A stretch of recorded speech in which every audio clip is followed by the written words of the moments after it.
Nasher, Nasher should probably stay till Corey can see people.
Nasher has to announce when he's set up, and then I can pull up. Says Kelly.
Yes, please.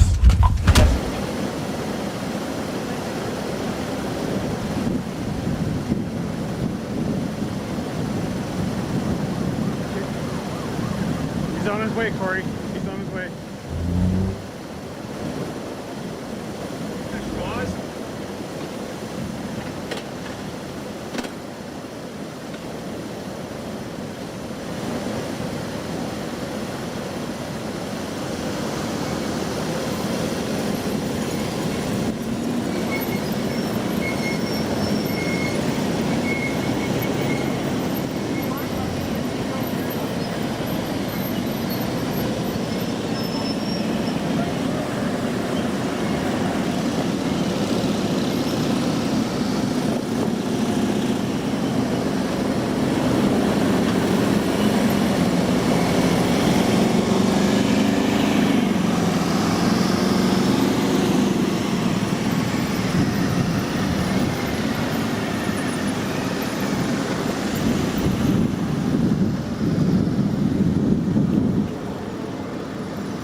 8, full right.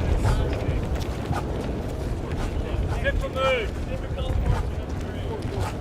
Slide it behind. Slide it behind. Keep moving forward.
Good afternoon, everyone, and welcome to Rogers Place in Edmonton.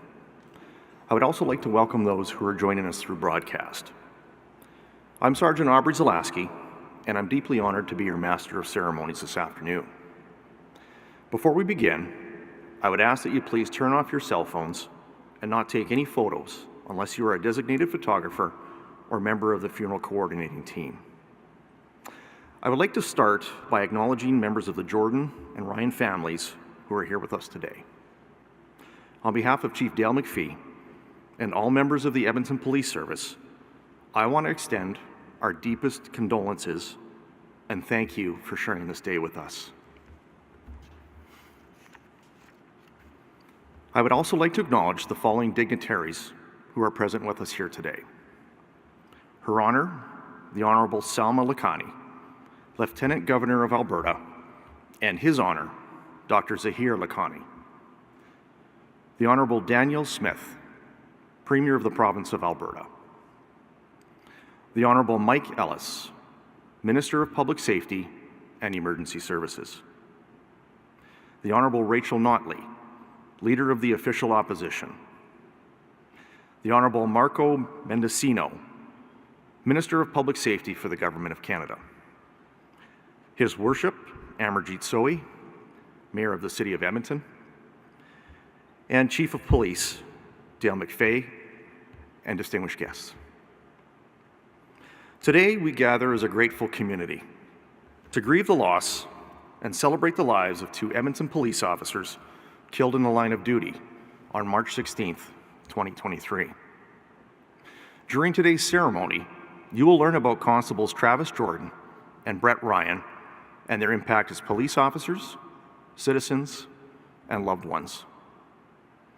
Although today is a regimental police funeral, we want to acknowledge the sacrifice and contribution of all emergency responders, many of whom knew Travis and Brett and worked alongside them at various calls. You as emergency responders shared the same calling as them, to help others and keep our city and its people safe. Over the past 10 days, Travis and Brett have best been remembered for the uniform that they proudly wore and the ultimate sacrifice they made in doing so. While it's true that the uniform is a large piece of their identity, today you will learn how they were so much more than the badge that they carried. At the end of today's ceremony, each of you will walk out of these doors carrying a piece of their legacy with you.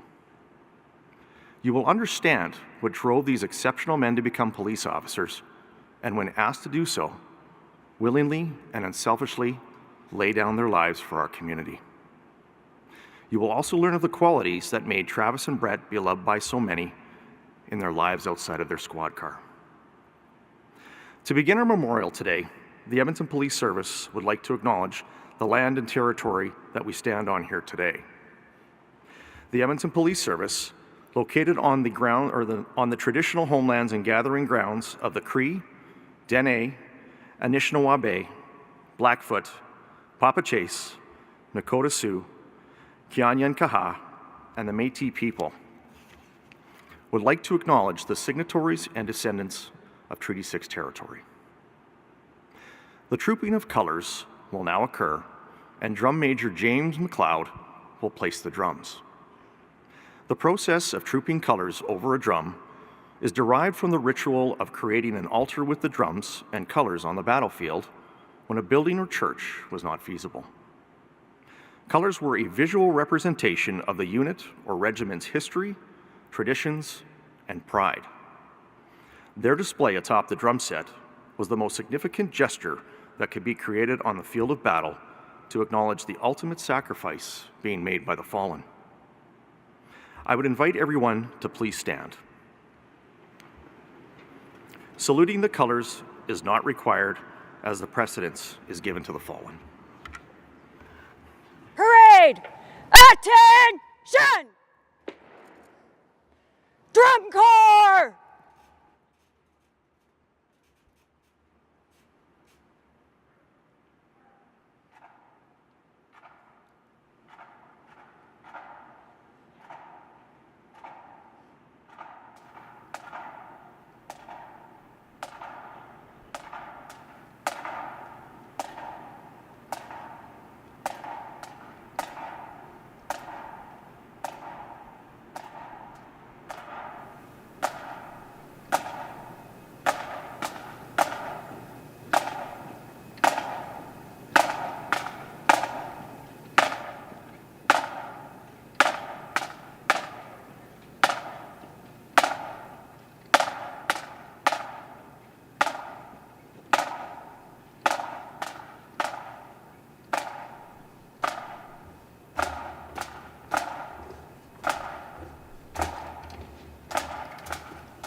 The company, under the command of Sergeant Jason Perry, will now troop the colors. Color party!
Please remain standing as Constables Travis Jordan and Brett Ryan are brought into the venue.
The fallen's forge cap, medals, and badge are placed on the casket as a visual representation of that officer, and the accoutrements are placed in the order that they would exist on the uniform. The medal set that people see are present because both officers have been posthumously awarded the following medals in descending order of precedence: the Police Exemplary Service Medal, the Queen's Platinum Jubilee Medal, the Alberta Police Long Service Medal, the Alberta Emergency Services Medal, and the Edmonton Police Service Medal of Honor. Fair parties, outward first. Flag left, quick march.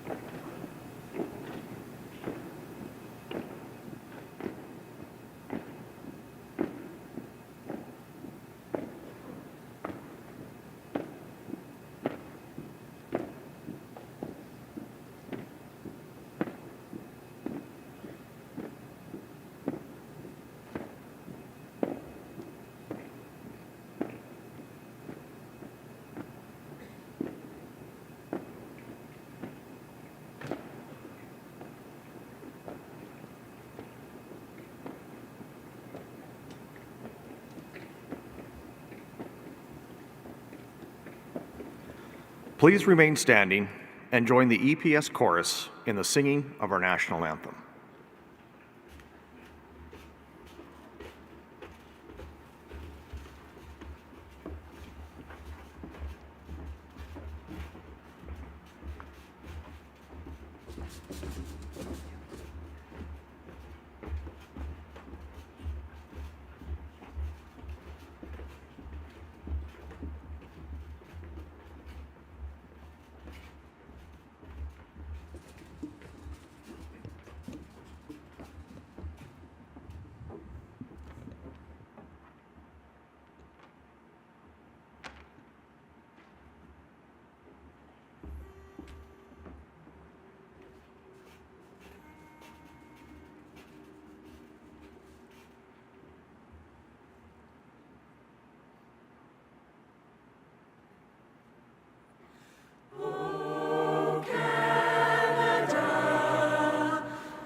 Stand on guard.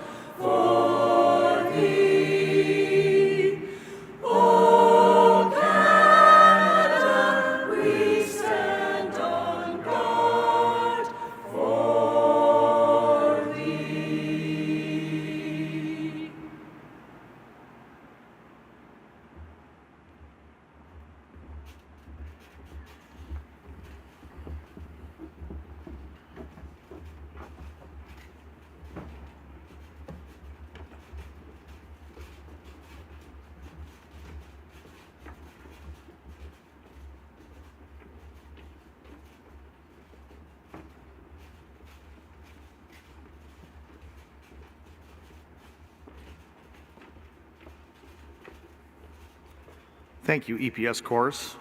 Everyone may be seated. Stand at ease.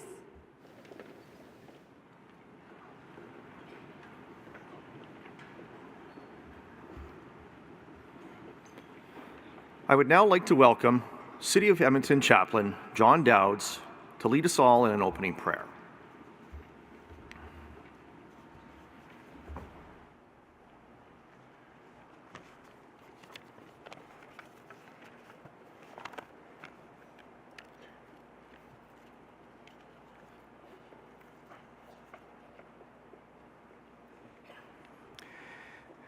As has been expressed by so many people,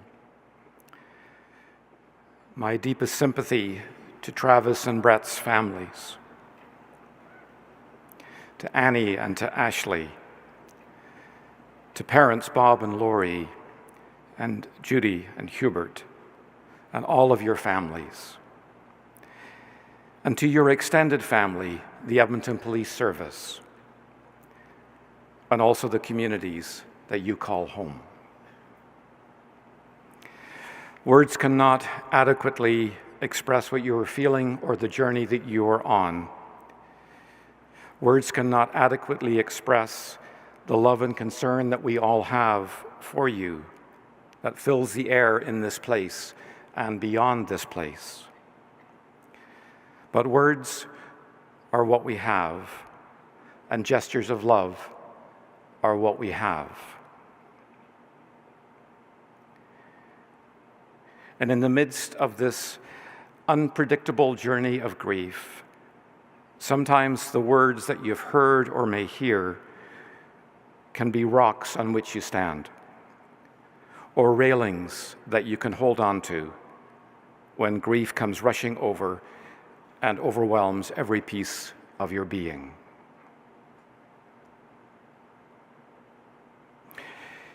Here are some words now. They're in the form of a prayer.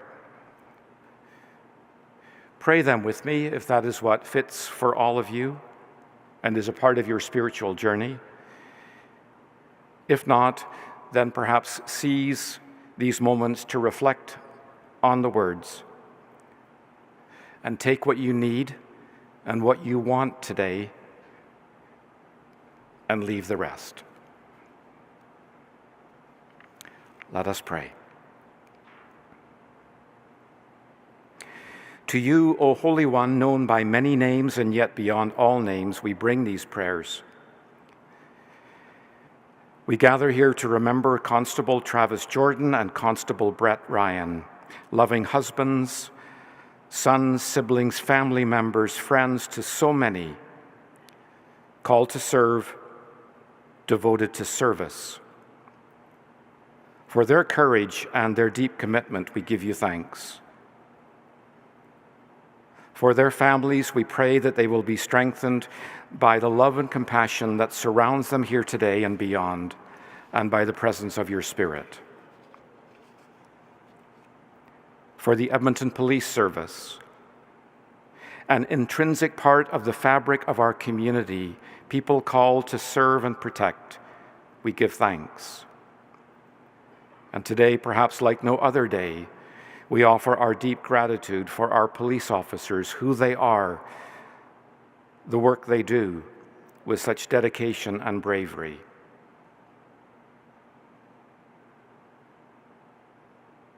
For all our first responders, we offer our prayers, law enforcement across our country, fire rescue, emergency medical services, and our military personnel. People who have answered the call to protect and serve and take care of and even sacrifice themselves for others. We offer our deep gratitude for all of them here in Edmonton, across our province, throughout our nation, and beyond.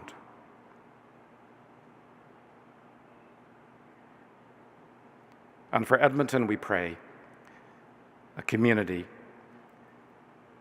a family. And as family, when one hurts, everybody hurts. When one is in need, family gathers together to help and support. We've done that. May it continue and be sown into the very fabric of who we are. Be with us, O Holy One, here in this place, as we mourn the tragic loss of Brett and Travis, and as we give thanks for who they were and the legacies they leave for all of us. These are our prayers. Amen.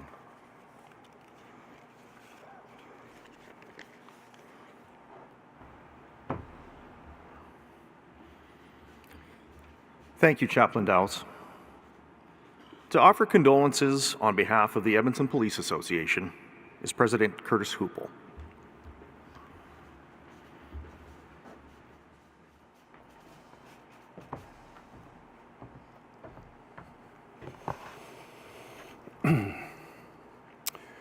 Good afternoon. I'm honored to be here today on behalf of the Edmonton Police Association. As a 20-year sworn member and a representative for almost 2,000 police officers, I want to convey some brief words of support to the families of Constable Travis Jordan, Constable Brett Ryan, and our entire police family. Senseless is a word that fits this moment. Accepting loss that cannot be easily explained can tear at us. It's hard to accept, and it creates difficult emotions to heal. To the Jordan and Ryan families, the entire police family here today and worldwide mourns with you and is deeply sorry for your loss. We all want you to know they were loved, respected, admired, and damn great cops. Travis was a stellar man. He showed up for people at every moment of his career with care and compassion and without hesitation, even in the most challenging circumstances. Brett was an outstanding man and a valued member of our family. He was driven, focused, intelligent, and relentless in his service. They were both the best of us. We all want to honor their sacrifice and find meaning in this moment. We all owe Travis and Brett the commitment to cement their legacy into the pillar of strength that burns their internal flame in our hearts and across our city. To my police family, since March 16th's event, you have continued your duties while trying to comprehend the gravity of what happened to our colleagues. Losing our brothers reminds us of our social contract we carry as a part of our uniform. Their ultimate sacrifice is a stinging reminder of how important it is not to underestimate the dangers of our job while still offering compassion to the communities we serve. Today we stand witness to the sad fact that sometimes the terms of this contract are paid with the ultimate sacrifice. Constable Jordan and Constable Ryan fulfilled their service to the ultimate measure. For this, we owe them our gratitude and our relentless protection of the police service and the community that they honored with their very lives. As we leave here today, remember to support each other while taking time to attend to your grief. To the Jordan and Ryan families, this police family is here for you and is committed to never forgetting. To Travis and Ryan, you'll be dearly missed. Rest easy, brothers, and let your police colleagues take it from here. Thank you.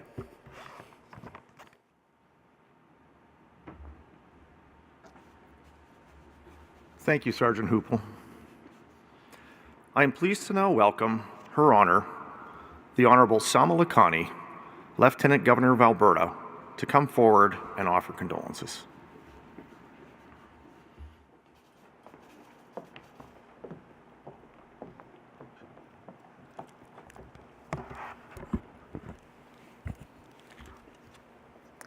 Thank you. Good afternoon.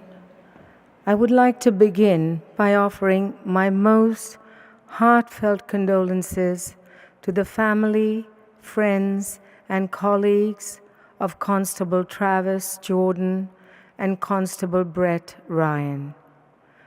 Please know that you are not alone. Your fellow Edmontonians, Albertans, and Canadians and people from around the world stand beside you today. We are heartbroken by their loss, and we are holding you in our thoughts and prayers for comfort and solace. The tragic deaths of these two brave men was a harsh reminder to us all of the very real risks that our heroes in uniform face in order to keep us safe.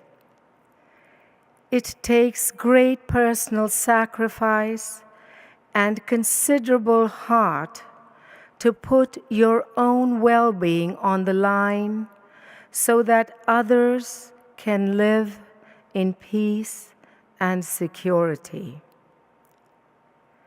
The best police officers bring tremendous courage and a high level of skill, strength, and determination to the job, and Constables Jordan and Ryan lived up to that high standard each and every day. They cared deeply about this community, and they served with intelligence, integrity, and honor. I have learned from those who knew them that Travis and Brett also shared a remarkable ability to connect with those who were in trouble or experiencing trauma, always taking the time to let people know that they were heard and understood. They treated everyone they met with empathy, warmth, and compassion, and that made all the difference to people in need. We were truly fortunate to have had them among us, even if it was for far too short a time.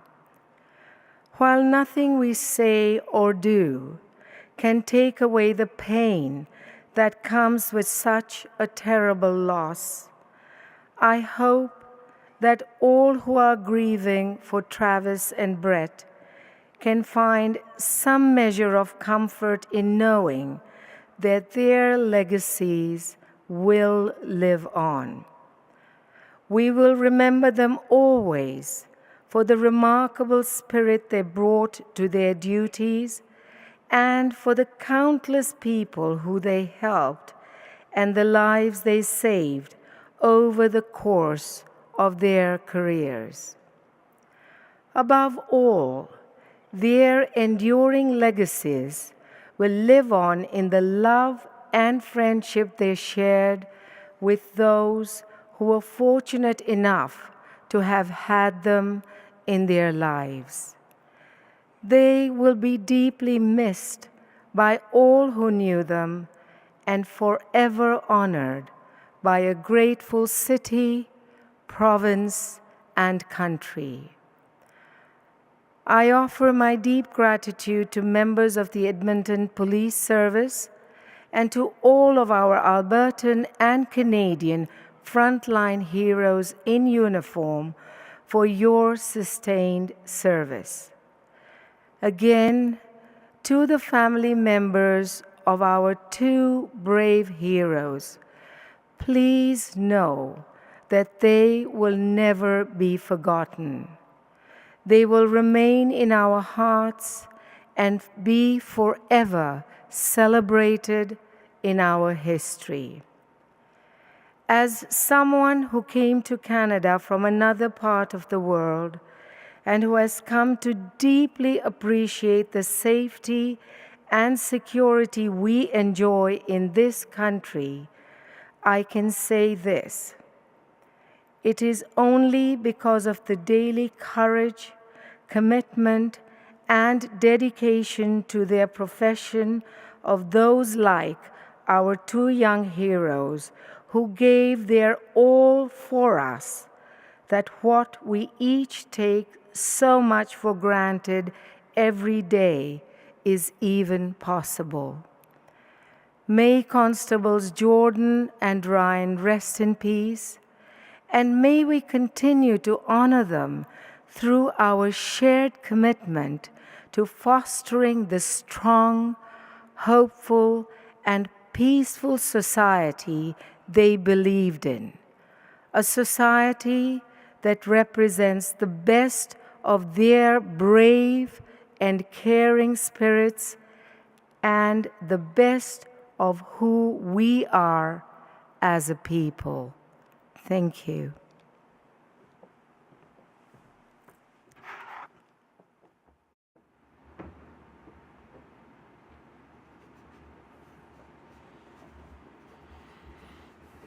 Thank you, Your Honor, for those moving words.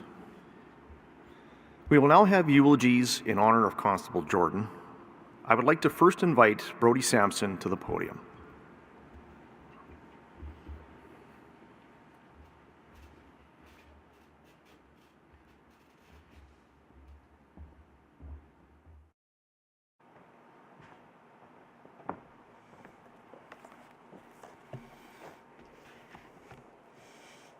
Wow.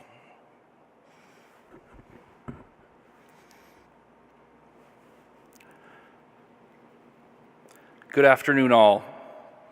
I'm grateful to see so many here today. Travis would have been in awe of this outpouring of love and support from the law enforcement, military, and first responder communities, as well as his family and friends. I also want to pay my respects to the family, friends, and loved ones of Constable Brett Ryan, who we also grieve for today. My name is Brodie Sampson, and I'm fortunate to count myself as one of Travis's closest friends. It's difficult being up here today for a lot of reasons. Normally, I'd call Travis for advice on this sort of thing. With him gone, I'm left to wing it without my navigator here to guide me. With just a few minutes, I hope I can do his story justice. Who was Travis Jordan? Travis was from a small community of Colebrook, Nova Scotia, where he grew up in a close family. He was loved and nurtured by his parents, Judy and Hubert, and his big sister, Sheena, who adored him. Travis was the resident hero to his nieces and nephew, Kenzie, Kiera, and Reese, and of course, Nanny Seeley. His family knew him the longest, the deepest, and the very best.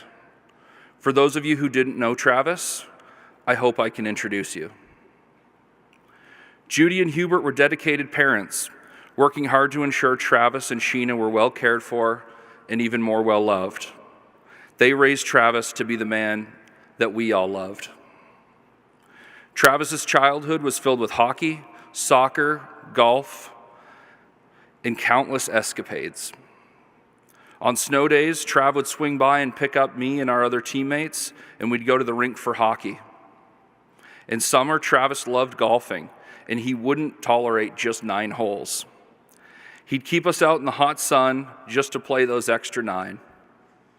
Good thing he wasn't competitive. Travis had many very close friends, several of whom are here today, and others watching from afar. What we have in common is that we were able to experience Travis's kindness, contagious joy, and unparalleled positivity, even in the face of hardships. It's the essence of bravery and perseverance he helped instill in us that gets us through these hard times now.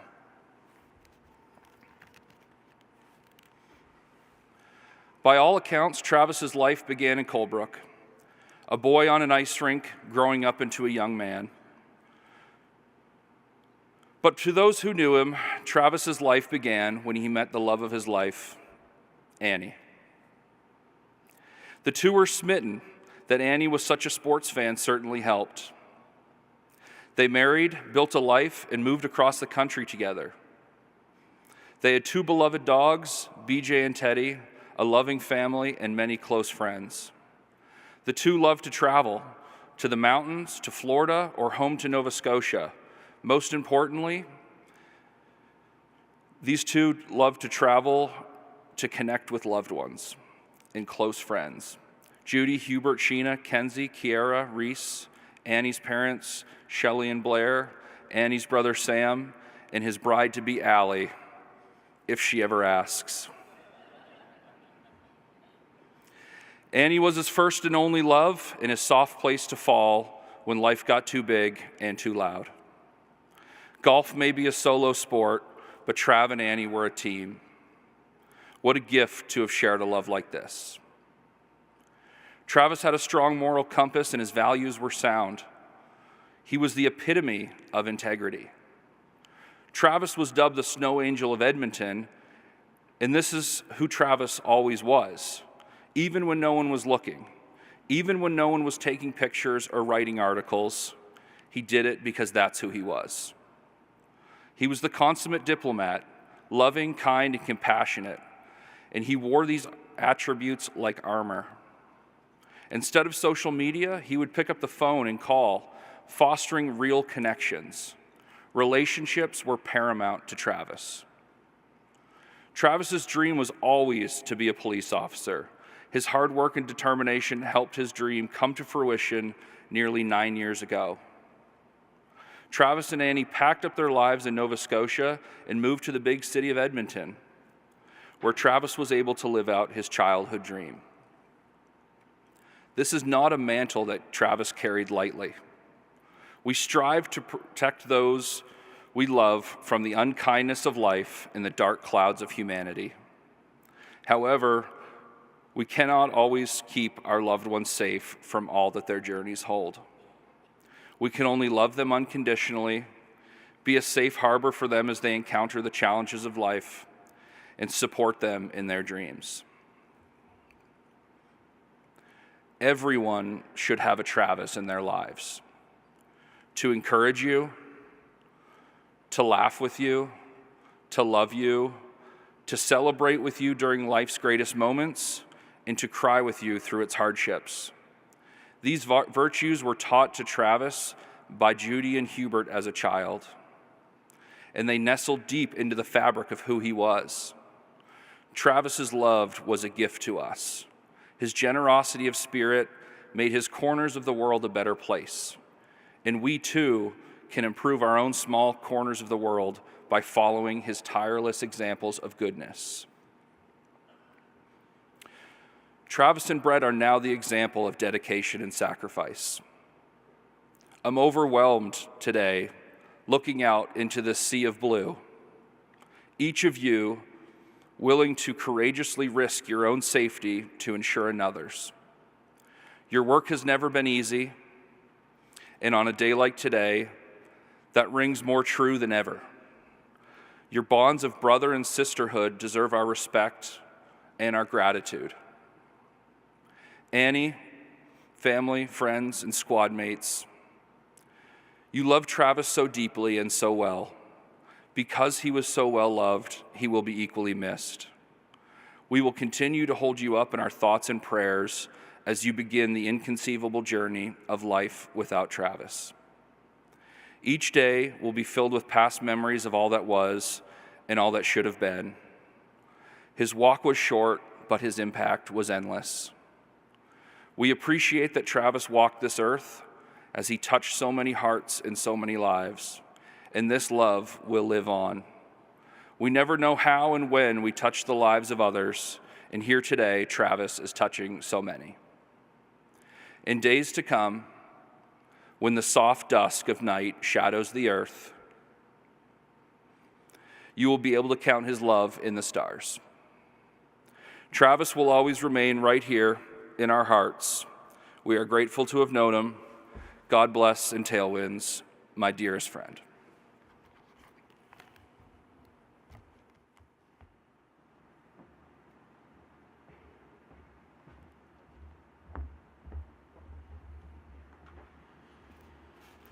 Thank you, Brody. I would now welcome Sergeant Chris Gallagher and Sergeant Perry Getzinger to come to the podium.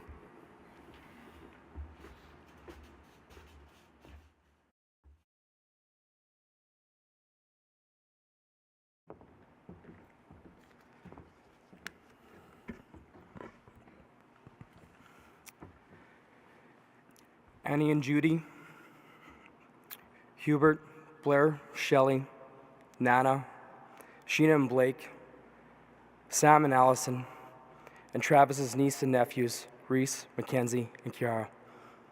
We are truly honored today to be giving this tribute to Travis.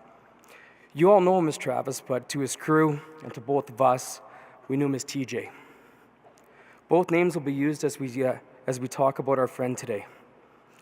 My name is Sergeant Chris Gallagher, and this is Sergeant Perry Getzinger. Perry was Travis and Brett's sergeant, and I've known Travis and Brett since their time in recruit training. Today we gather to honor and pay tribute to a dear friend, colleague, respected member of the Edmonton Police Service. I had the pleasure of training Travis in recruit training. After spending 2 years in the Atlantic Police Academy, he didn't get off to a great start here. If you can all refer to the photo in your program, or you can look at the photo at the front of the stage, he is without a name tag.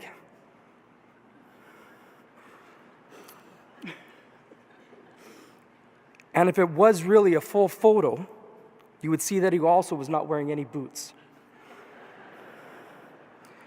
The day the photos were taken, he forgot his boots and name tag at home, and it was only day 3 here. If you know Travis, you know that forgetting things and not being prepared was out of character for him.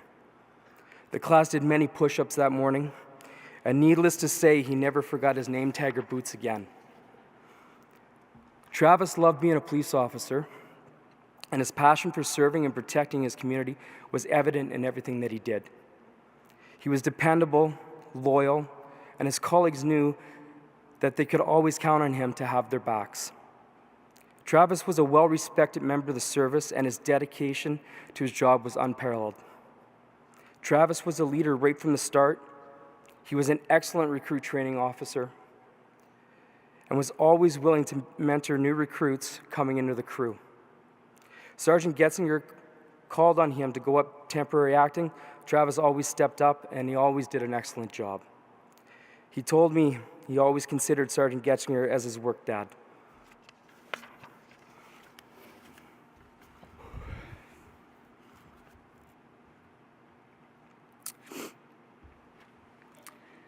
Travis was an exceptional man of talent with an OCD level of attention to detail that made him great at his job. He was hardworking and well respected by his colleagues, and his contributions to this service will never be forgotten. Travis started all of his shifts ensuring his car was meticulously clean inside and out. He often would take out the leftover paperwork, food, garbage that he found in the car, and he would leave it in the appropriate member's mailbox for them to deal with. Travis took pride in our squad meals. He loved to help plan, but it had to be a certain way. His rules were as follows. The food had to be ready on time. His favorite potato chips had to be on the table. And the pop had to be cold, or Riley would never hear the end of it.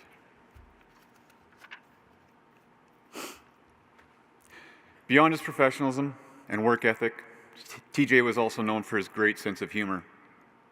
He had a way of making people laugh and feel at ease, even in the most stressful situations.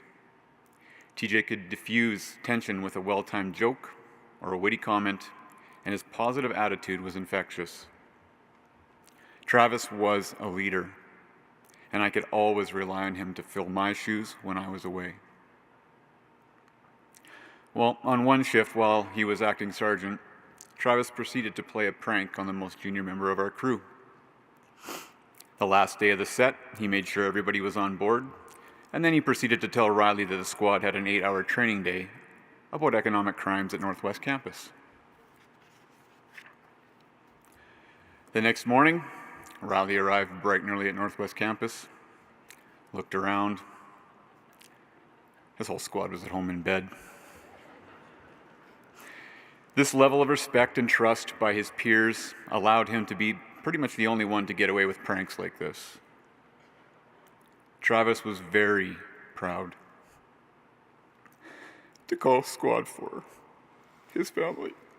Sorry. To call squad for his family, and we are all going to miss him dearly.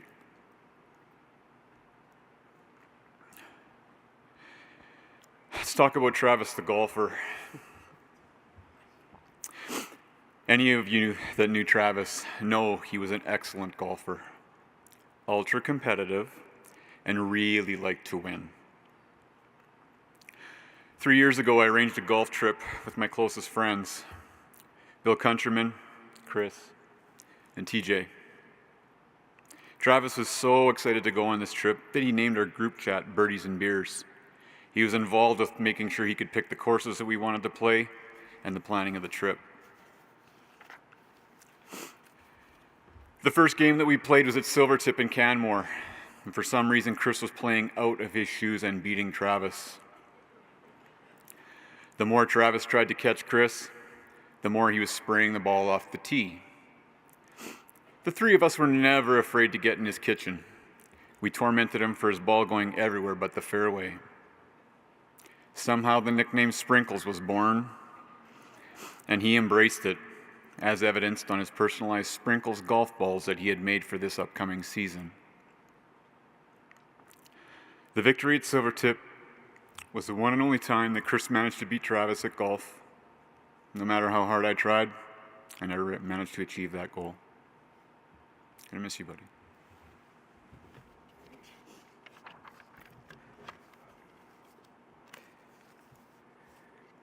TJ was a man with a smile that could light up a room, a man of great integrity. He was always determined and motivated to be the best.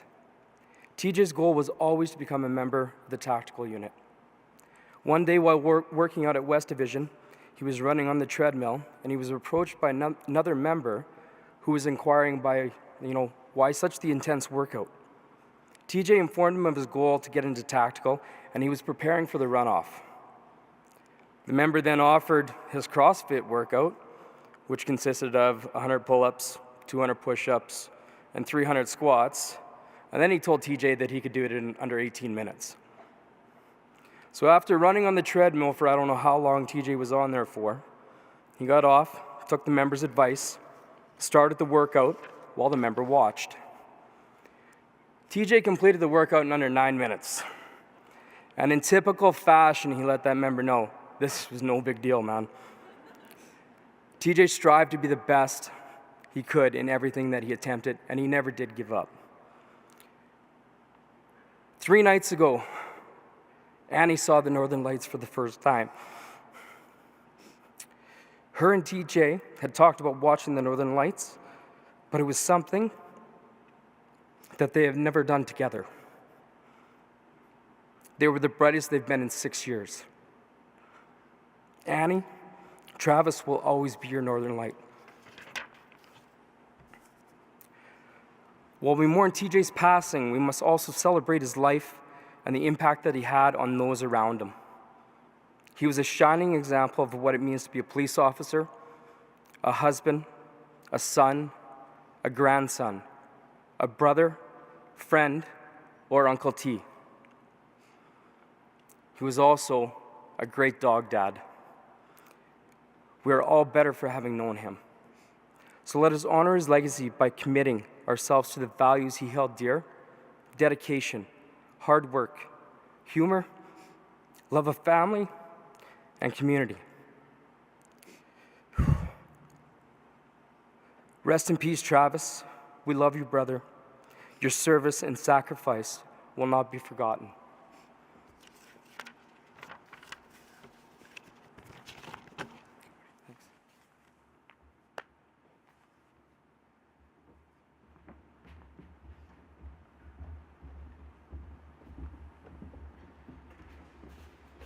Thank you, Sergeants.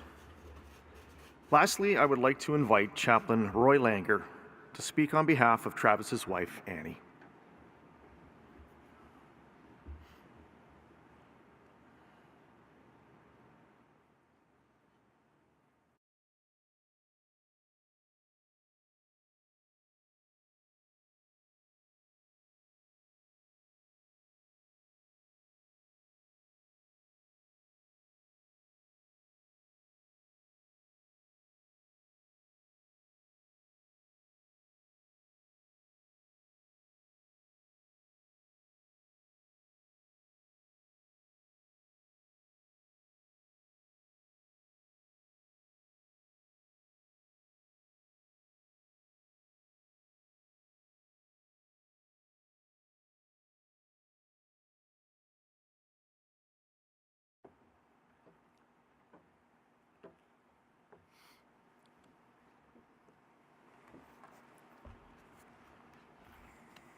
It's such an honor for me to be here at this moment, on this day, walking alongside a family, and to stand here right now with Annie, as she shared in writing for me the words of love and respect that she has for her husband. And these are her words.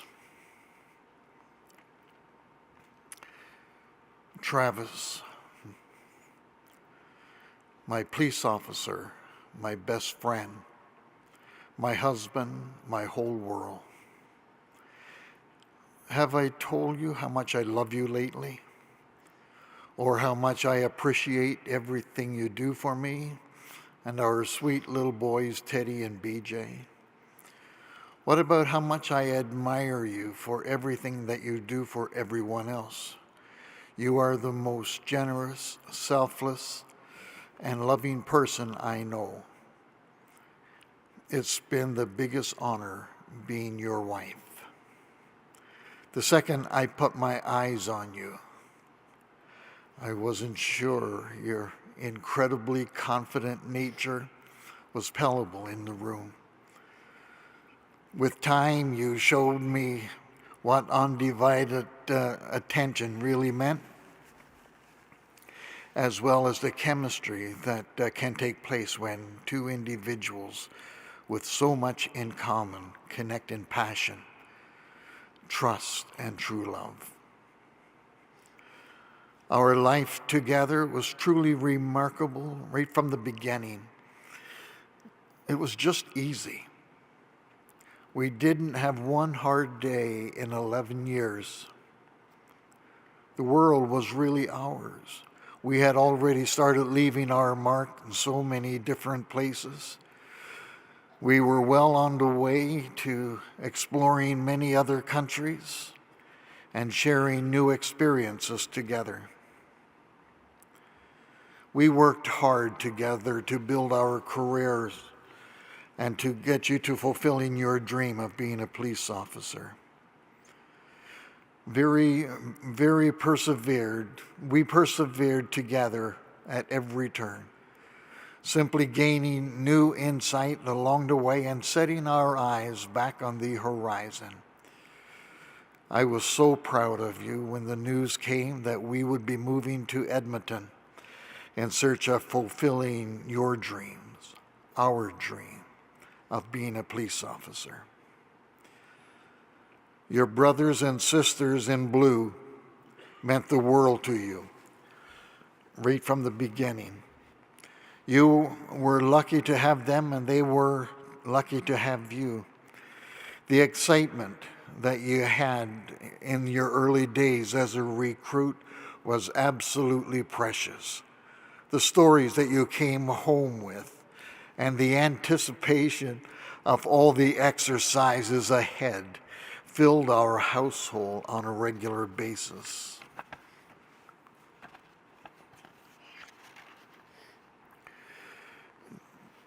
Travis maintained that excitement throughout his entire tenure with EPS. And what came through that was just unbelievable. For almost 8 years, Squad 4 was family. Travis was adamant about staying on that squad as they were a very tight-knit group and an awesome sergeant. He would do absolutely anything for you, including sacrificing his life in the line of duty for those he loved. I think most people who worked with Travis with him attested to the type of individual that he was, excitement that he had to take every call, any call, whether it was a fraud or a crime flight. He showed up and ready to go.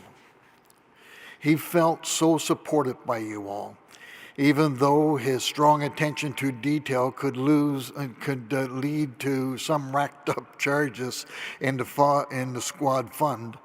But you were his family away from home, and you meant the world to him. and I can never thank you enough for that. Travis, that unwavering loyalty is one of the most incredible things about you. I could depend on you always.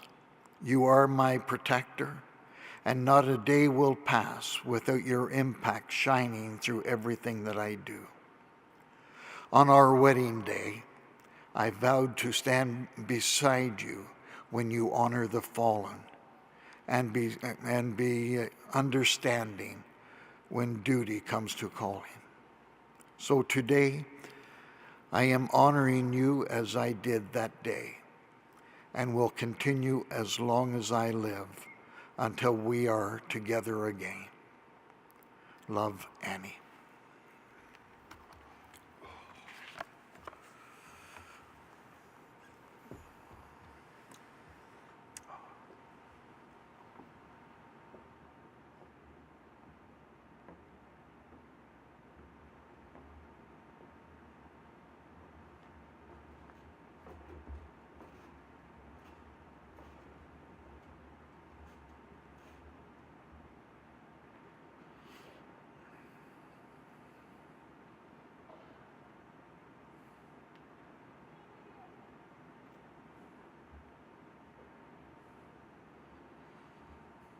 Thank you, Annie, for those touching and impactful words.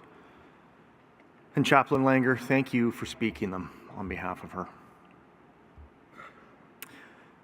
To present eulogies for Constable Ryan, I would now like to invite Brett's wife, Ashley, and brother Garrett to the podium.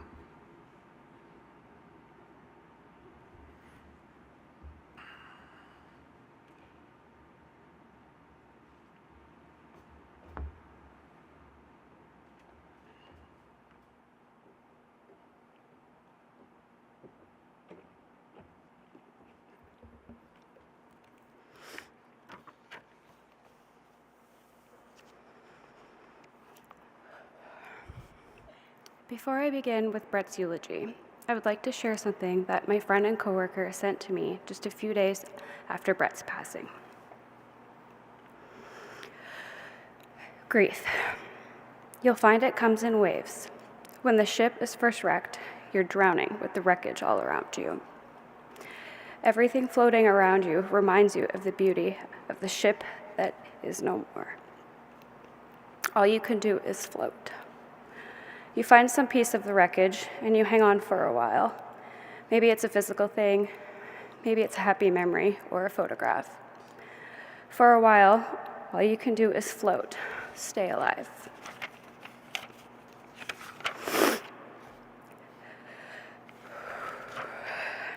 In the beginning, the waves are 100 feet tall and crash over you without mercy. They come 5 seconds apart and don't allow you to catch your breath. All you can do is hang on and float.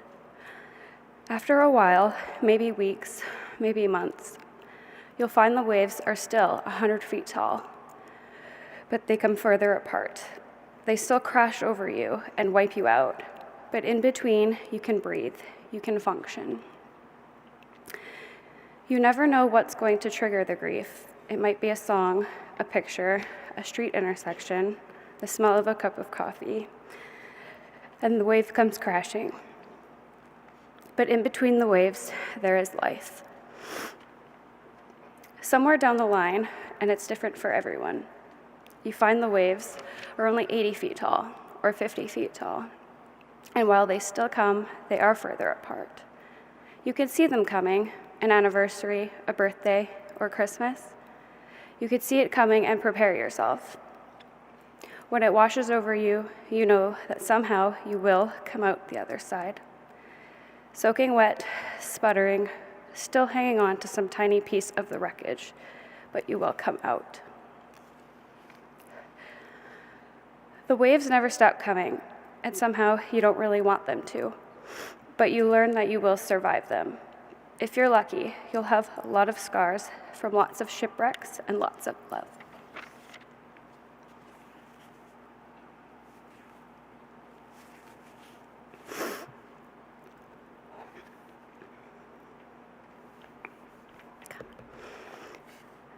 Brett was an extraordinary police officer, friend, brother, uncle, son, doting husband, and proud soon-to-be father.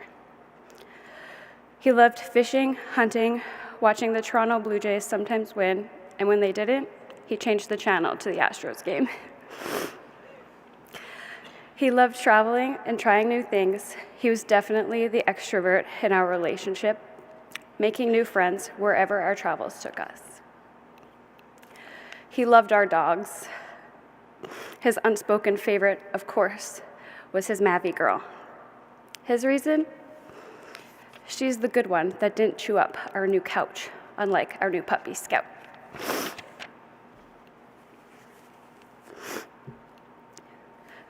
Brett did not want his eulogy to be sad.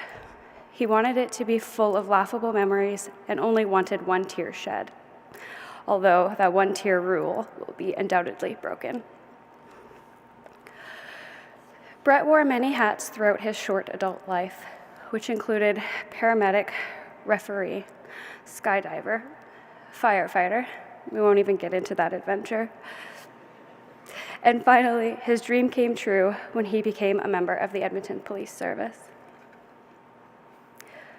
Brett had a generous soul and an inviting personality that captured everyone's attention and heart, making them feel like family. He had a crooked little grin, which usually meant he was up to no good, but you couldn't help but smile along with him. These past 10 days have been the worst days of our lives. Nothing can bring him back. No what-ifs can change what transpired that night, no matter how many times I wished that night went differently.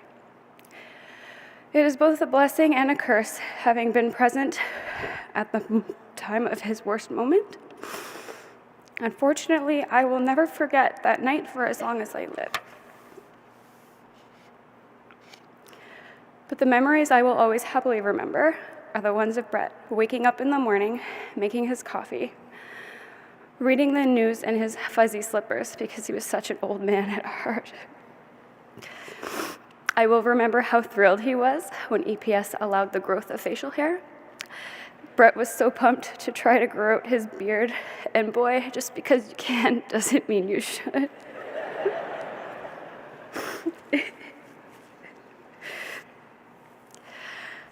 I will remember his snuggles and how his beard scratched my face when he kissed my cheek. I will remember his karaoke song choices at work Christmas parties, or any party for that matter. I will remember driving anywhere with him and telling him how terrible of a driver he was, with his reply being, "Ash, I drive distracted for a living. I think I can get you to where you need to go." I will always remember how we first met, being on the same call together, him slipping on ice in front of me, literally falling head over heels. It was instant for us both. I will remember his smile, his wheezy laugh. We've been told we laugh the exact same way. I will always remember how excited he was when Brett found out he was going to be a dad.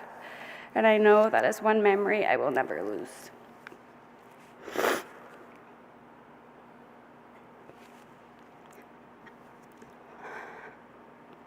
My sweet husband, we thought we had eternity ahead of us. The 10 years we had together will have to suffice, but the everlasting love I have for you and for us is evermore. I know you have already met our baby, and you will forever be their angel. You will live on in baby Ryan, and they will know every last detail about how special you were to so many people, and most importantly, to me. I love you forever, I'll miss you always, and I love you more until we meet again.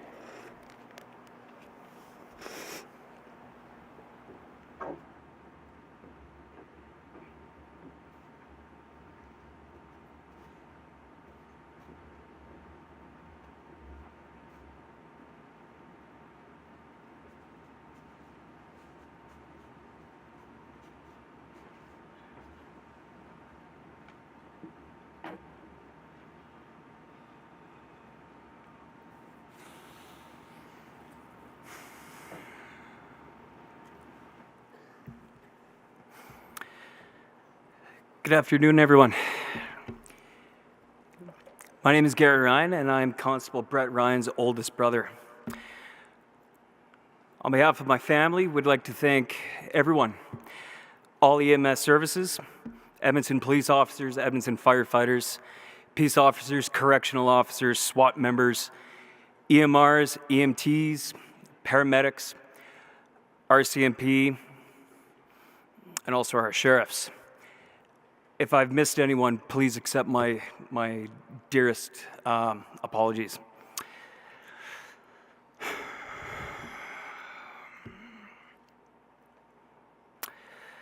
Before I begin, I just want to express our gratitude for the warm wishes, deepest condolences, and prayers that we've received directly through instant messaging and across all social media platforms.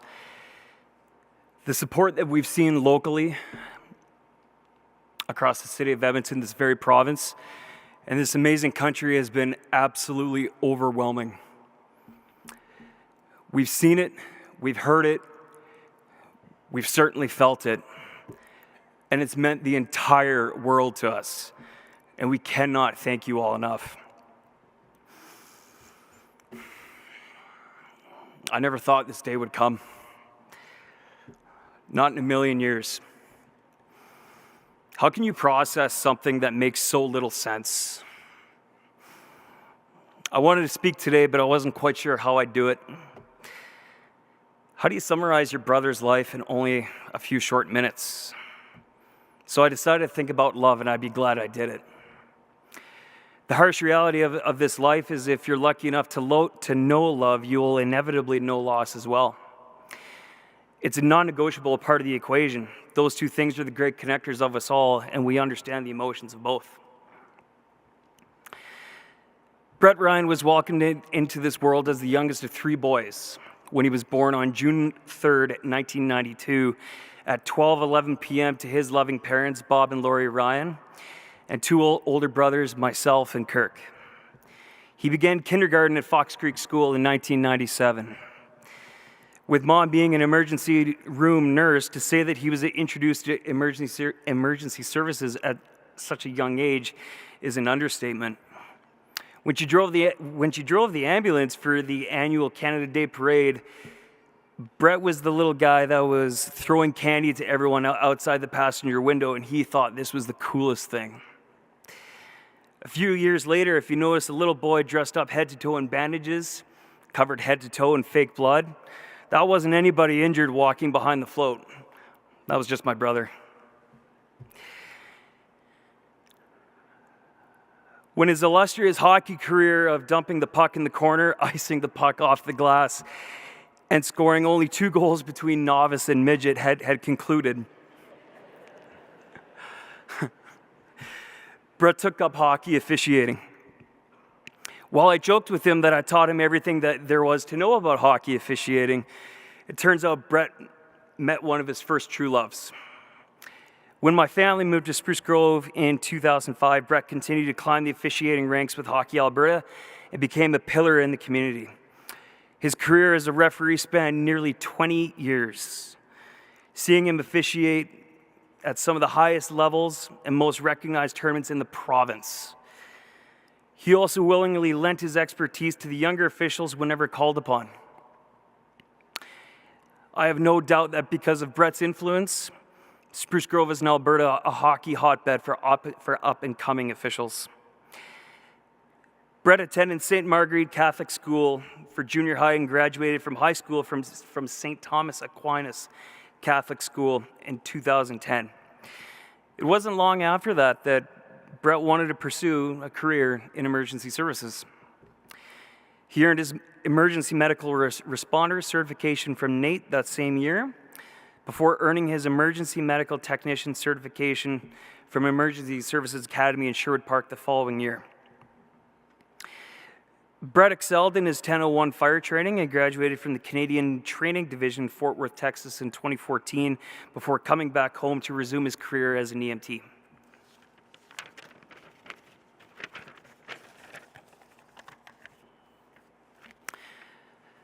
Working in his career at Saddle Lake, his life was changed when he met a beautiful girl named Ashley, when their respective crews were called out to the same scene.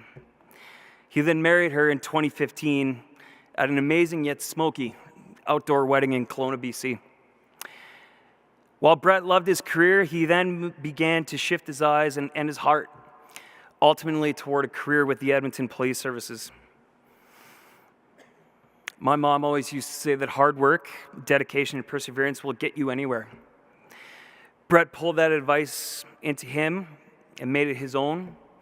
And he graduated from Edmonton Police Services with flying colors with his diploma on July 27th, 2018. He did all of this before he was 25 years old.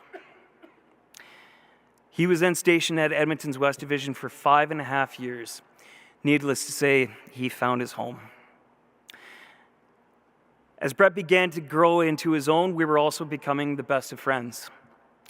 And he taught both of his older brothers, Kirk and myself, a number of lessons that he expressed either verbally or silently. Some of these lessons might not resonate now, but we hope at the very least some of them will give us the time and opportunity to pause and reflect. Don't take life too seriously. Okay, so I got to tell a little funny story about Brett here. Brett wasn't exactly the most studious of students in high school, and that's okay, not everybody is. He was going into his Chemistry 30 diploma exam with about 60% standing, and he realized maybe he didn't put enough hard work into studying for the exam that he should have.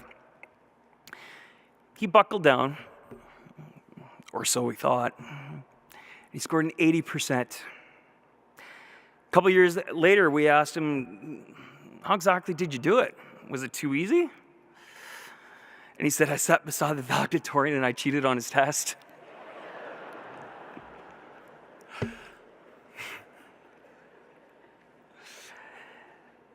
But he admitted to his shortcomings with full disclosure. That was Brett. At least he was consistent. The power of laughter is contagious. As what was mentioned just a few minutes ago, Brett had a unique smile to him. He had a unique smirk. One of, I just stole your wallet and you don't know about it. Brett had the most wheezy, contagious laugh I have ever heard in my life. He could be across the room laughing at something. I don't even know what he's laughing at, and all of a sudden I start laughing. His laughter was the loudest when he mounted the most epic comebacks against me in Super Mario Kart and Halo. I'll finally announce today that Brett was the better player all along. Practice confidence under pressure,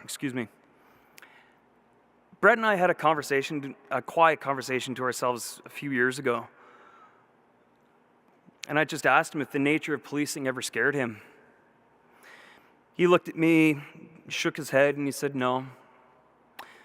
Brett was confident in himself, his abilities, and his training.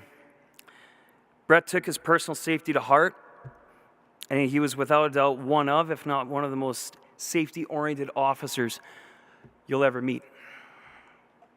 Broaden your world and have fun. Brett lived by the mantra, work hard, play hard, and he applied the same passion and loyalty from his career to his friends. He loved fishing, camping, skydiving. I would never skydive, for that matter. Hunting, softball, Wendy's Baconators, Donairs, Timmy's Coffee, the Houston Astros and the Toronto Blue Jays, and playing with his two dogs, Mavi and Scout.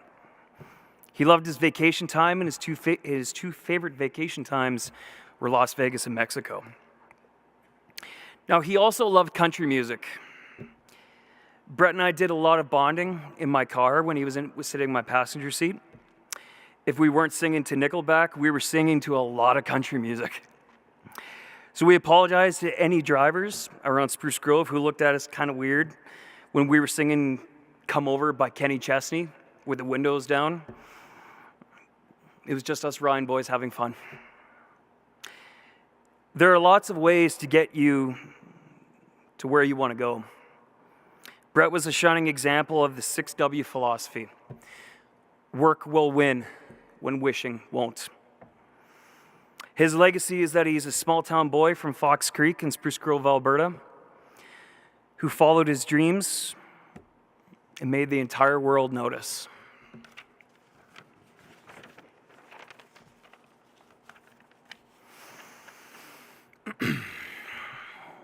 Love your brothers unconditionally.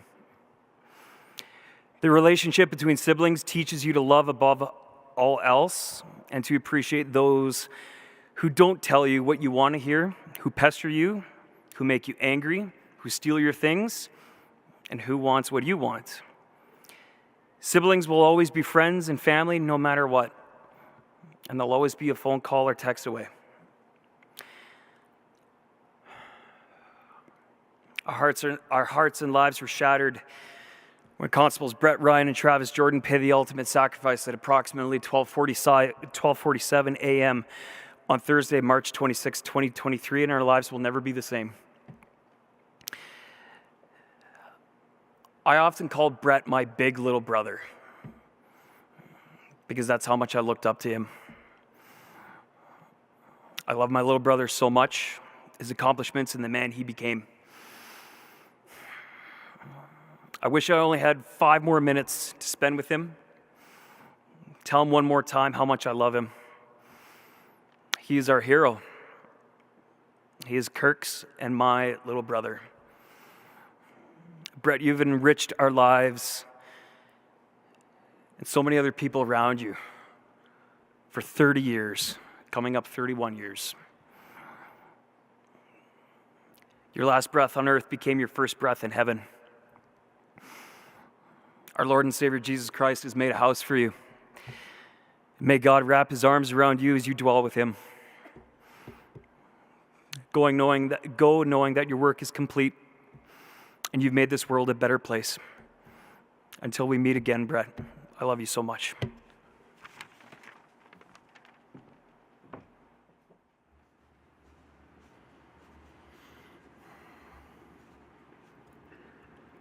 Thank you, Ashley and Garrett, for those moving tributes. And I want to thank both families for sharing your memories with us about Travis and Brett. Know that our hearts are all with you. This whole arena is your family, and we stand behind you. I'd now like to invite Chief Dale McPhee to offer condolences and words on behalf of the Edmonton Police Service.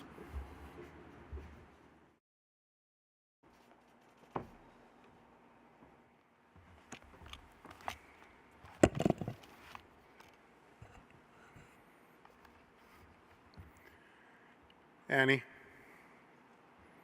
Travis's parents, Judy and Hubie, Grandma Charlotte, Annie's parents, Blair and Shelley, Ashley,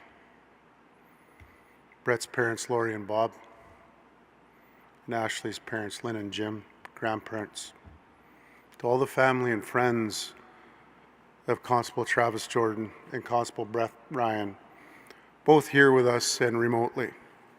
Distinguished guests and all members of our Edmonton Police Service family, active and retired. Today, we gather to mourn, to honor, as you've heard many times, 2 incredible young men. The Edmonton Police Service grieves the loss of these 2 brave and talented members of our family, and we stand with their wives, their mothers, their fathers, their grandparents, their siblings, their entire community of family and friends to mourn the tragedy together. We gather with the pain of Brett and Travis's deaths overwhelming us, knowing that seasons of sadness will follow us as we try to learn to live without them. We will never stop feeling their loss, but we will seek and find comfort in their memory and the pride of their legacy.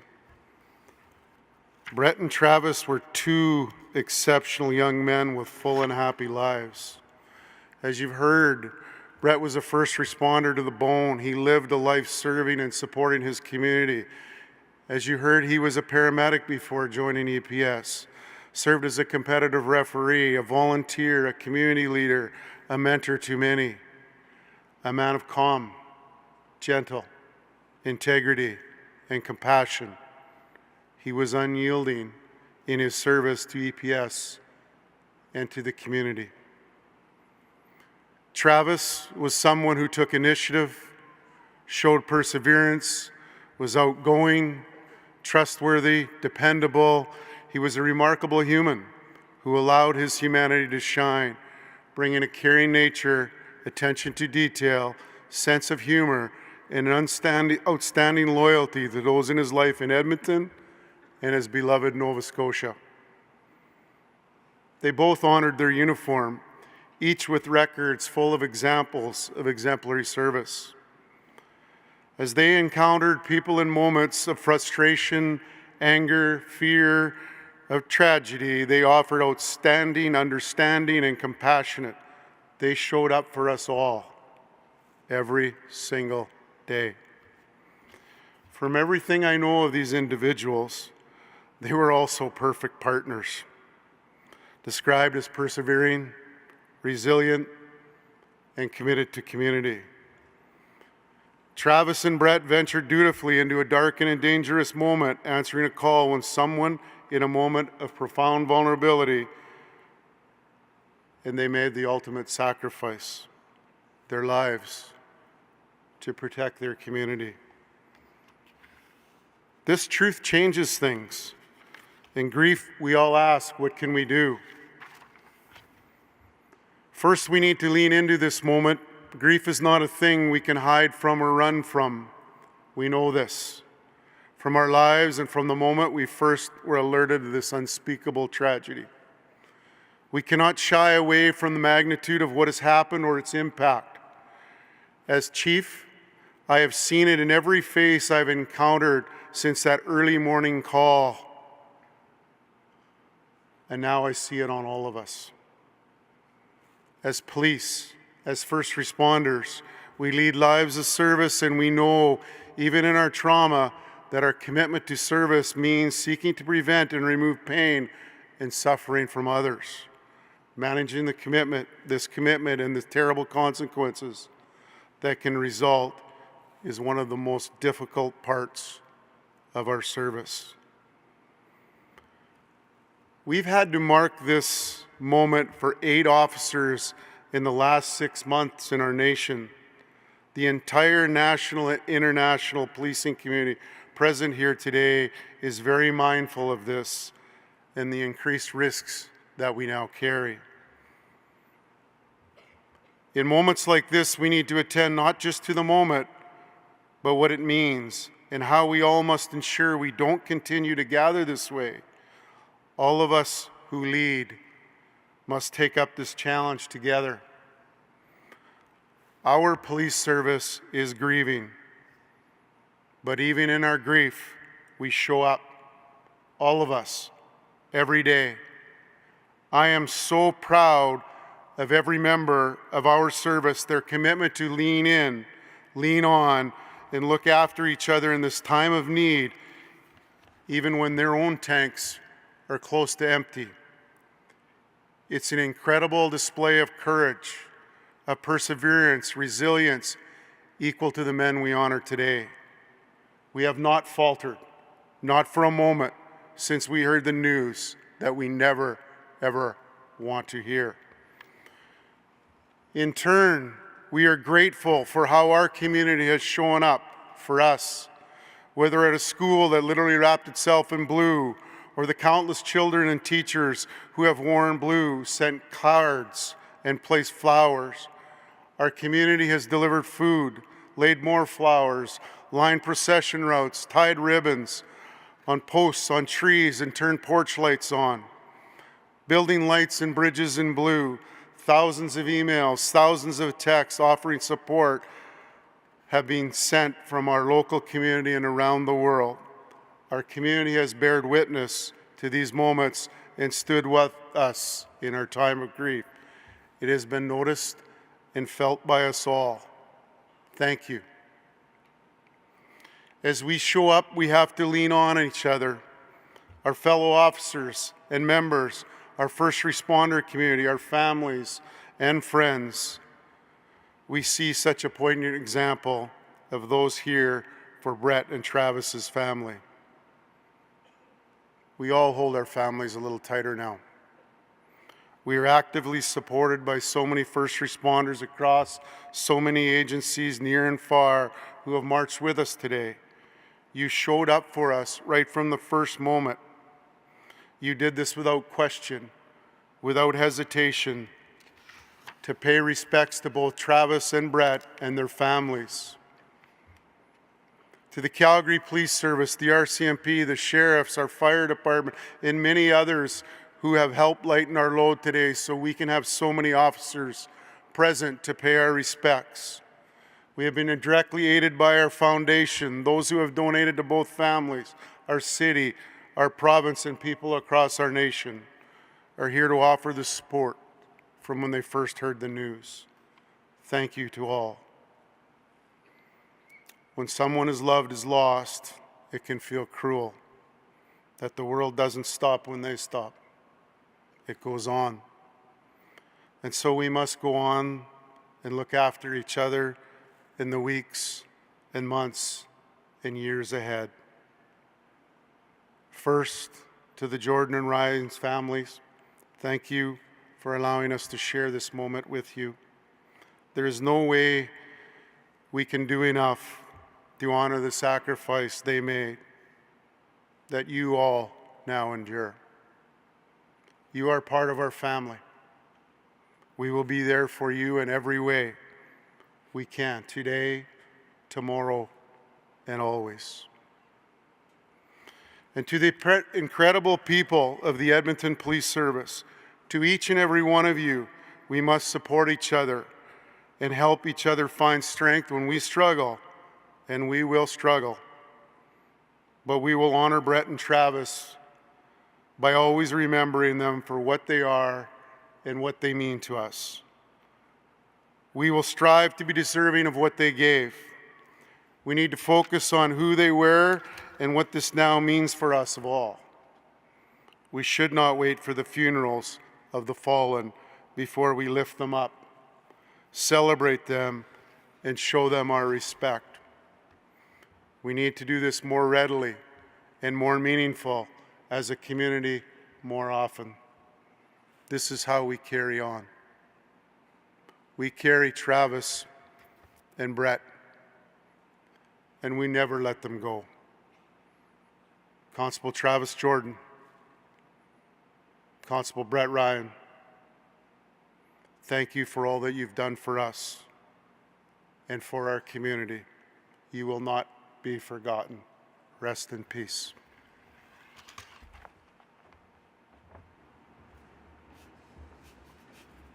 Thank you, Chief McPhee. In our rich tradition of piping for our fallen heroes, Pipe Major Dale McDonald will now lead the playing of Amazing Grace.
EPS Chaplain Roy Langer will now come forward to deliver a message of support.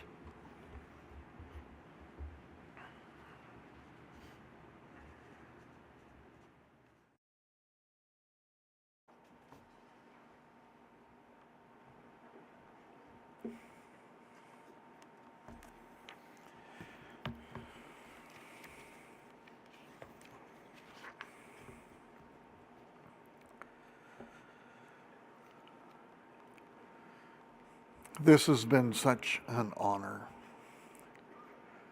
Coming to know families that 10 days ago I've never heard of.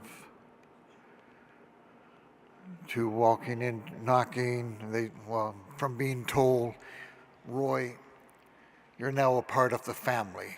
Just knock and walk in. And it's been such an honor. My heart is just so full of these families. You know, when we stop to think, it was just an ordinary night. On March the 16th, as a matter of fact, most of us have been at that time sleeping in our beds. We were comfortable, we were warm, we were safe. Edmonton Police doing their job patrolling and protecting is why we felt so comfortable in our own beds. A squad car came up a quiet street with 2 officers. Constable Travis Jordan, 35 years of age and 8.5 years of service. Constable Brett Ryan, 30 years of age, 5.5 years of service. You see, Brett and Travis, they never thought twice about that night as they prepared to go on duty. They put on their gear, their vests, and were ready to serve because they loved their city. They loved EPS. They loved their families. You know, our guys are married to 2 absolutely beautiful ladies. Travis to Annie and Brett to Ashley. And Brett and Ashley expecting their first child. And along with those 2 beautiful couples comes a beautiful family. And what I've found over the past 10 days or so is that I would go and try to encourage these families, and I would walk away being the one encouraged. My life has been so full because I've come in contact with you folks. And I can't imagine how many lives that you've been able to touch with your husbands over the years. That night will always be a part of us. No matter what we do, we will not be able to take it away from our minds. When I received the call,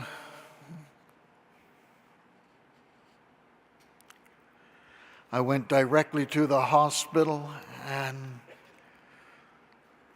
there I met your husbands,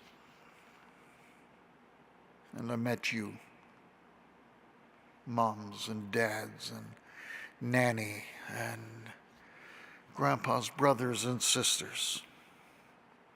Tragedy upon tragedy. 2 families desperately shattered, a community in disbelief, police colleagues just stunned.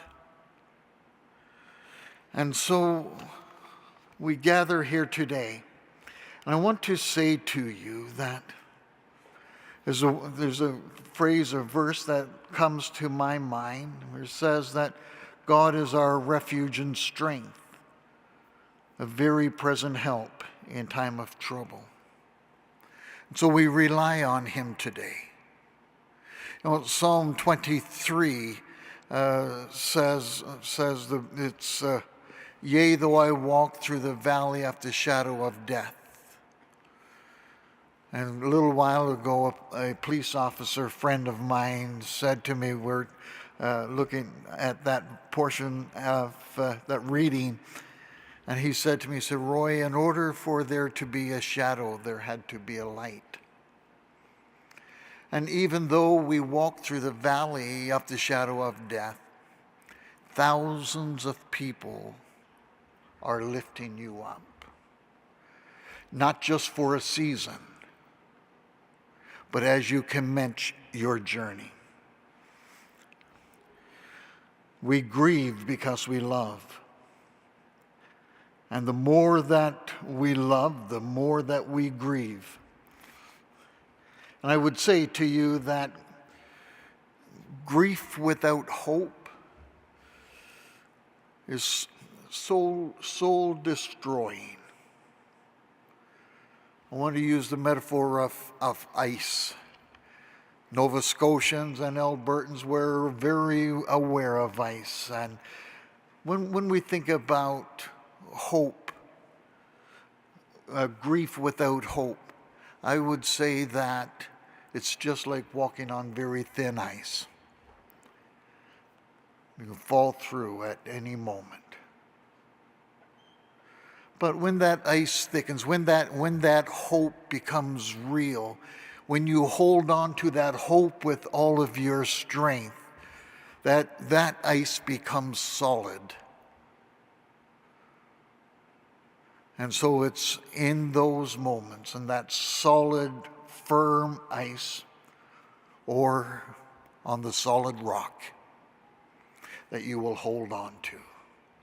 Yes, the waves will come. Yes, the waves will knock you down, as Ashley shared a moment ago. But you will get up again. We will get up again. And so we are so thankful for our protectors. And so today, there's a song that's gone through my mind so often, and it does so often. And Jim Reeves wrote many years ago, I'm at the vintage that I could remember, precious memories, how they linger, how they ever flood my soul. I want you to hold on.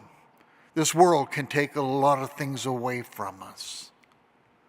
But I want to encourage you, family, friends, officers, whoever is here this evening, hold on. The world can take so much away, but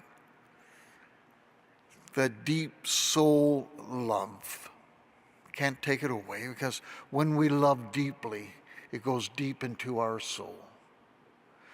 And so I believe with all my heart that Brett and Travis will continue to be with us. You will see them in so many different ways. And in the quiet moments,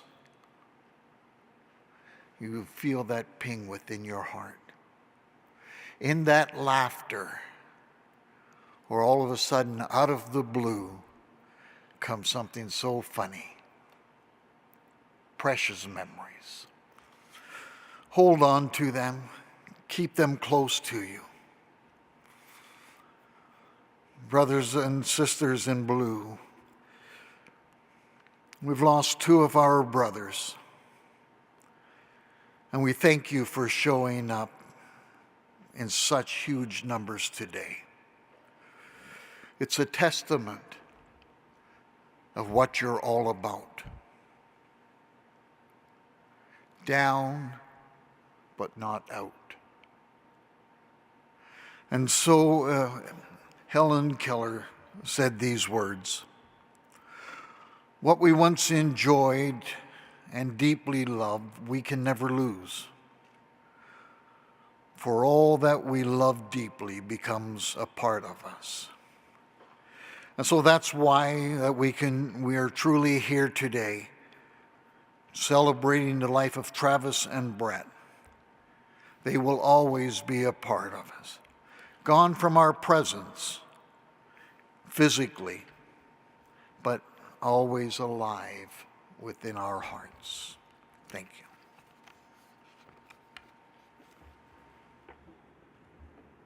Thank you, Chaplain Langler. I would now ask everybody to please stand. Before the chaplain delivers the benediction, the Corps Sergeant Major will address the parade. Parade! Attention! Parade! Remove! Head! Dress!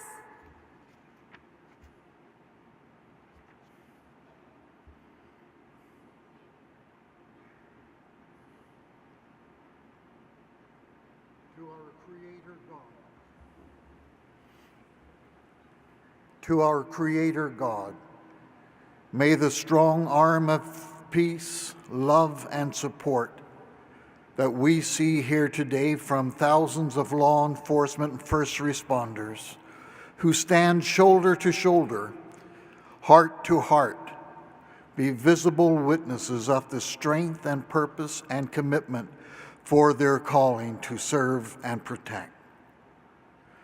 And may the God of all comfort bring you hope where there is despair. May the God of all comfort bring you sunshine where there is darkness. May the God of hope give us all courage to press on, and in doing so will bring honor to the lives of Constable Travis Jordan and Constable Brett Ryan. Love forever loved, forever remembered. Amen. Amen. Parade! Replace! Head! Dress! Attention! Bugler Constable Beth Lane from the Calgary Police Service will now play the last post. This will be followed by a moment of silence, the Piper's Lament, and the rouse. Prior to the moment of silence, a bass drum will pound 3 beats. Attendees are asked to drop their head on the 3rd beat of the drum. At the conclusion of the lament, the bass drum will sound off 3 more beats, and heads will come up on the 3rd beat. Bugler! Last post!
Clement.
Bugler.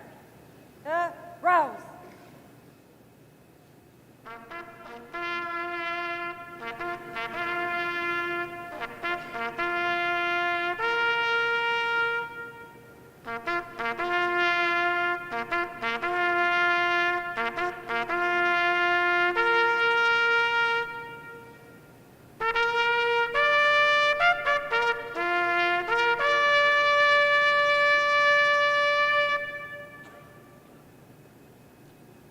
Parade.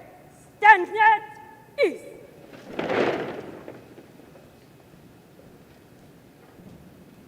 Everyone may be seated.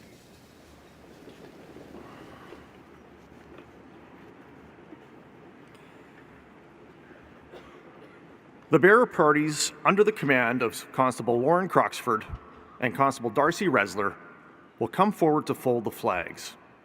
When the flag folding is complete, Chief McPhee will present the folded flags first to the wife of Constable Travis Jordan and then to the wife of Constable Brett Ryan.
At this time, I would ask everybody to stand as the fallen are taken from the ceremony by the bearer parties.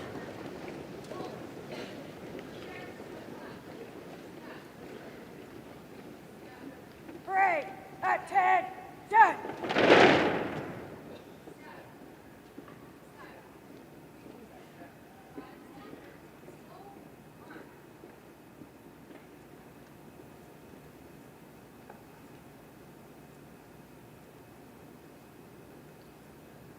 Firing party commander, the volley!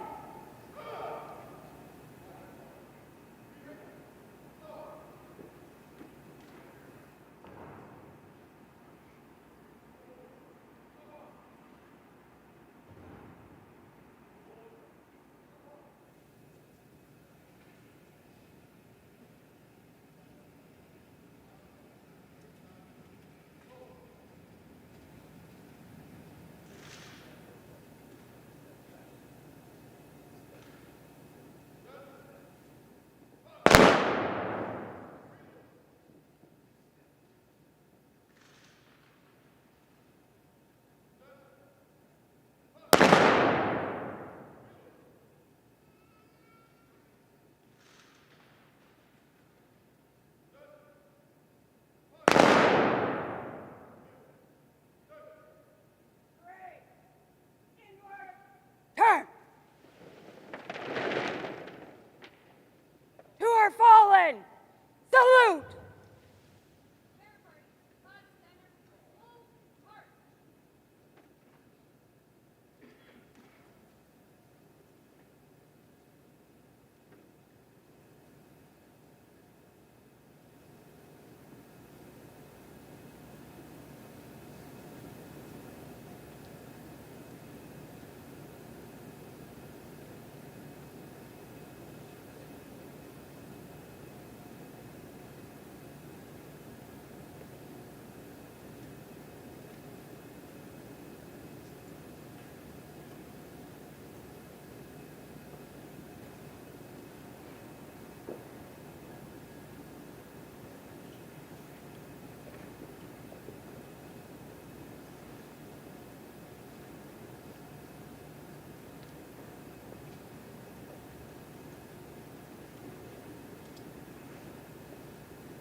Parade, attention! Parade, move to the front, left and right, turn!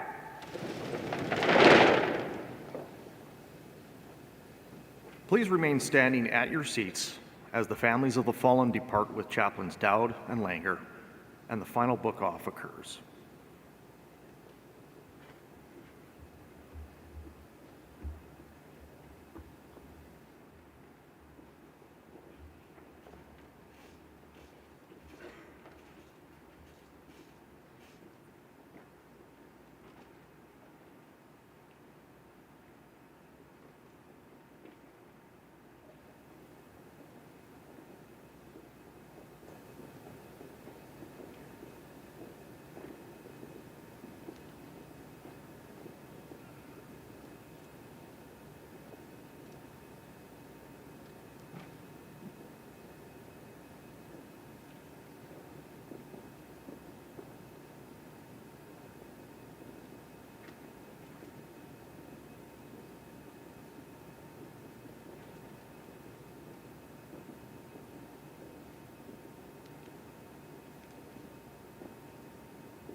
Ladies and gentlemen, please stand by for the final book off.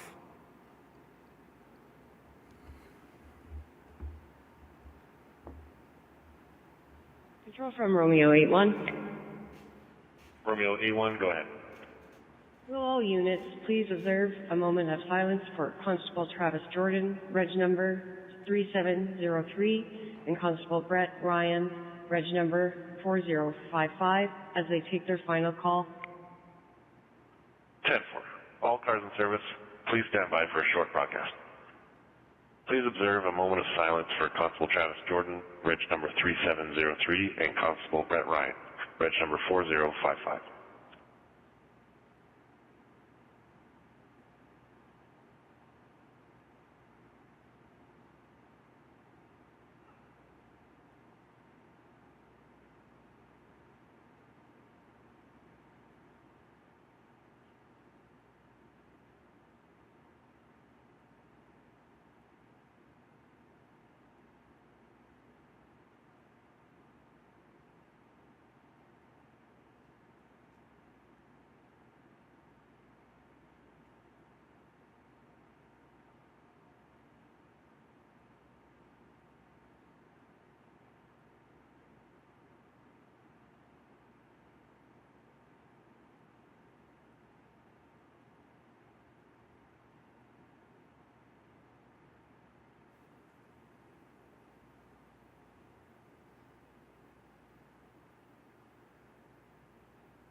Control from Romeo 8-1.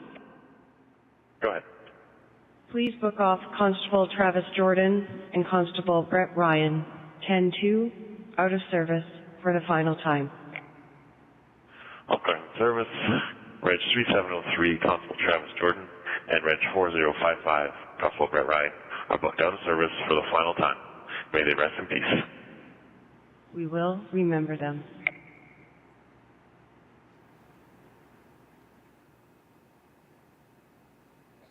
Parade, attention!